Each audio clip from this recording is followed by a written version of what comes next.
Hello दोस्तों, let's cricket की magazine analysis series में आप लोगों का स्वागत है। और मैगज़ीन का एनालिसिस हम करा चुके हैं योजना और कुरुक्षेत्र का। उसी मैगज़ीन जो कि योजना और कुरुक्षेत्र थी फरवरी 2021 की, वहाँ से मॉडल क्वेश्चंस निकाले गए हैं मेंस पेपर के लिए। जीएस के लिए बेसिकली ये हैं आपके। और देखिए, आपने ये मैगज़ीन्स खुद से पढ़ी हों या आपने वीडियो देखी हो, उससे कोई फ़र्क नहीं पड़ता। बट उसके अंदर मटेरियल तो सेम ही रहेगा। तो क्वेश्चंस भी आपसे हो जाने चाहिए, ठीक है। तो क्वेश्चन जो है वो टोटली योजना और मैगज़ीन से उठाए गए हैं और कुछ मैगज़ीन से उठाए गए हैं फरवरी 2021 की। तो ये मैगज़ीन्स आपने कवर कर ली होंगी। फरवरी 2021 इज़ ओवर, ठीक है। तो आगे चलते हैं। दो तीन चीज़ें मैं आपको बता दूं। ये एक पीडीएफ के रूप में है, इसमें 30 पेजेस हैं। आप इसकी पीडीएफ जो है वो नीचे टेलीग्राम लिंक है, वहाँ से इसकी पीडीएफ को जो है वो प्राप्त कर सकते हैं, ठीक है। उसका प्रिंट निकालिए या फिर क्वेश्चन देख करके रफ पेज पर आंसर लिखिए, कोई फ़र्क नहीं पड़ता। बट आंसर ज़रूर से लिख करके देखिए, ठीक है।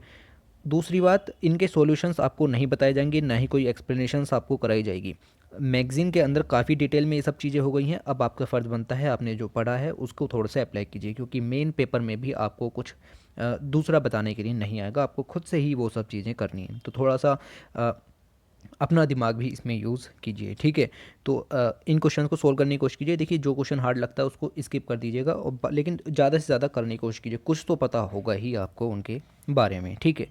तो आगे चलते हैं। पीडीएफ आपको नीचे मिल जाएगी, उसमें कोई भी दिक्कत नहीं होगी। ओके। तो ये यहाँ पर आप देखिए मैगज़ीन्स करा दी गई हैं, लिंक्स हैं, ये क्लिक करेंगे तो आप यहाँ पर पहुँच जाएंगे। इसकी वीडियो आप देख सकते हैं। तो आइए सीधे क्वेश्चन की तरफ चलते हैं और क्वेश्चंस स्टार्ट करते हैं। बताना है कि संगम इतिहास, जो कि दक्षिण भारत के इतिहास के बारे में बताता है, वो वहाँ के राजनीतिक इतिहास के बारे में तो बहुत कम बताता है, ठीक है। बट वहाँ के सामाजिक और आर्थिक स्थितियों के बारे में बहुत ही उल्लेखनीय जीवांत के साथ चित्रित करता है। आपको इस पर टिप्पणी करनी है, ठीक है। तो इंग्लिश में भी आप लोगों को ये सिंपल क्वेश्चन समझ में आ जाएगा। अरे, ये क्वेश्चन तो आया हुआ है, ठीक है। तो ये क्वेश्चन 2013 में पूछ लिया यूपीएससी ने, ठीक है। तो 2013 में आया हुआ है संगम लिटरेचर के ऊपर क्वेश्चन, तो ट्राई कीजिए।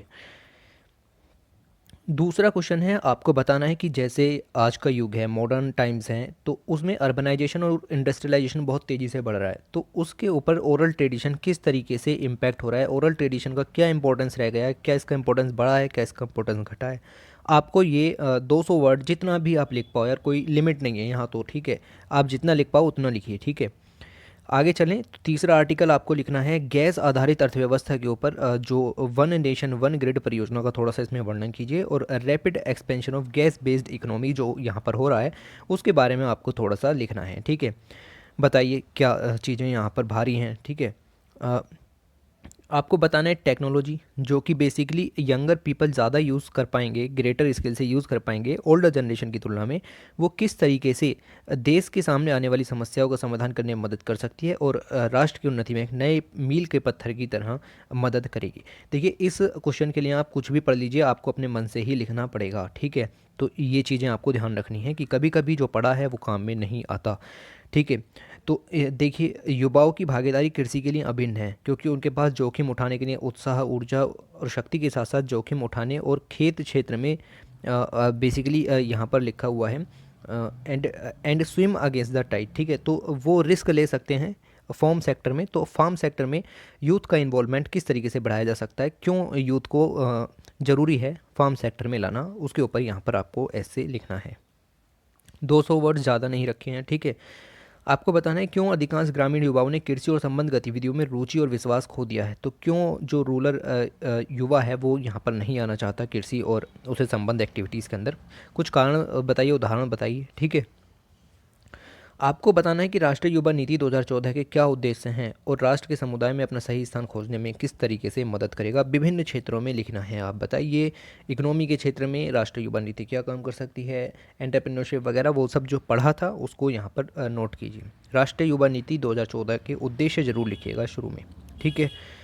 उसके बाद क्वेश्चन नंबर 8 की तरफ चलें तो आपको बताना है what is the role of agriculture allied sector in the rural employment generation. तो एग्रीकल्चर का और उसके एलाइड सेक्टर्स का क्या रोल है, जो रिसेंट गवर्नमेंट इनिशिएटिव है उनके साथ, मतलब उनको भी यहाँ पर कोट करते हुए आपको इसको डिस्कस करना है। आगे चलें तो क्वेश्चन नंबर 9 में आपको लिखना है कि एम्प्लॉयमेंट अपॉर्चुनिटी क्या है वाटर सेक्टर के अंदर, जो कि कॉम्बिनेशन होता है 8 बड़े वाटर और नेचुरल रिसोर्स डिपेंडेंट इंडस्ट्रीज़ का। इसके बारे में आपको थोड़ा सा गवर्नमेंट स्कीम्स के साथ में समझाना है कि गवर्नमेंट स्कीम्स किस तरीके से मदद कर सकती हैं युवा को जल क्षेत्र में रोजगार देने में फोकस रखिएगा वाटर सेक्टर की तरफ। ठीक है, पढ़ाया है, बहुत इजी हो जाएगा अब तो, लिखिएगा। उसके बाद क्वेश्चन नंबर 10 की तरफ चलें। तो आपको बताना है कि किस तरीके से इंटरनेट के द्वारा अर्बन रूरल डिवाइड को कम किया जा सकता है। जो अर्बन रूरल ब्रिज है वो इंटरनेट को ही कहा जाता है, और साथ में एक तो ये ब्रिज कहा जाता है, फिर कैटलिस्ट के रूप में किस तरीके से रूरल डेवलपमेंट कर सकता है। तो इंटरनेट के ऊपर फोकस ये आर्टिकल आपका होना चाहिए। ये बिल्कुल कोर क्वेश्चंस वहीं से ही निकाले गए हैं। Question number 11 very very important question है, और इसके अंदर आपको तीन ऑप्शंस दिए गए हैं। आपको किन्हीं दो के बारे में 125 वर्ड में लिखना है। ठीक है, तो पहला है असीम पोर्टल के बारे में, दूसरा है संकल्प स्कीम के बारे में, और तीसरा है उस्ताद स्कीम के बारे में। किन्हीं दो को चुनिए और 125 वर्ड में उन दोनों का आंसर लिखिए, मतलब प्रति एक का 125 वर्ड में लिखना है। ठीक है, तो ये बिल्कुल भी भारी नहीं होना चाहिए। इसके लिए मैंने 3 पेजेस यहाँ पर इंक्लूड किए हैं। आपको बताना है कि किस तरीके से ग्रामीण युवाओं को कृषि क्षेत्र में आकर्षित किया जा सकता है।